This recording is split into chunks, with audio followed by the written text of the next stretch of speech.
All right, fig lovers, this is Ross the Fig Boss.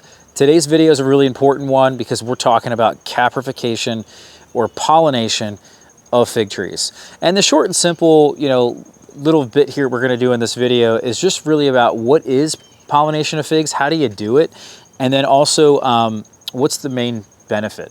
Well, I can tell you right now, the main benefit that I've clearly observed here in 2025 is that it makes your figs taste way better. That's why I'm making this video.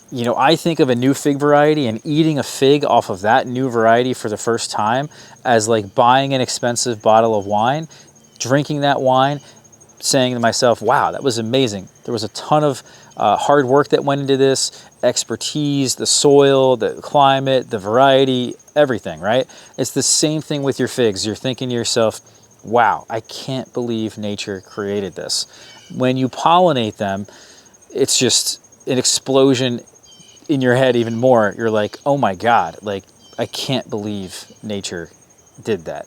And so pollinating them is never something that I paid a whole lot of attention to because most fig varieties that you guys grow don't need pollination. So if you're thinking about caprification and pollination from that lens, well, none of my figs require it, so I'm not gonna do it, then you're just gonna be a little bit slow to the game here. And in reality, you should be very focused on this.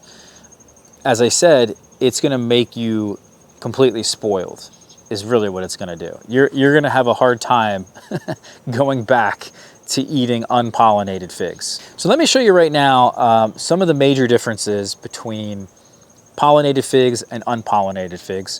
On the same tree, a pollinated fig versus an unpollinated fig. Look at the difference just on the outside. This is a more red brownish color, whereas this is a more gray purple color.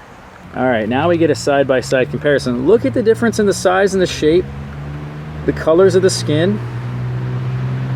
It's amazing, absolutely amazing. And there, ladies and gentlemen, is the inside.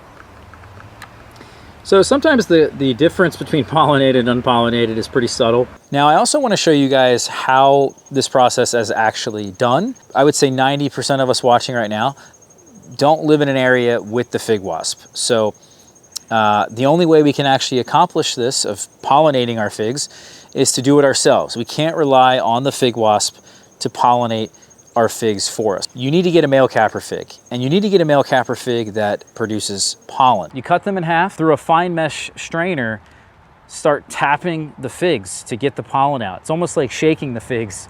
We're just tapping them. You can use a knife. I use my fingers. Then I filled up the mug here with water. This incorporates the pollen in the water really well. And then what I do is I take my syringe, get the solution here in the syringe with the solution in it, aim for the eye of the fig. You just start squeezing the syringe. And what you'll see immediately when I squeeze is water pop through either where the location of the eye is, where we went in with the syringe, or at the second hole that we created. So when we're looking for figs to pollinate, we want to find figs that are in their first ripening stage.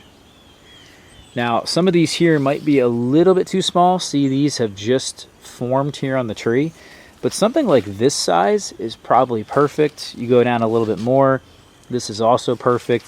You start to get into that second ripening stage, like some of these down here, it might be even just a little too late for them. And it's definitely too late if your fig's already swelling. See that one down there starting to turn color.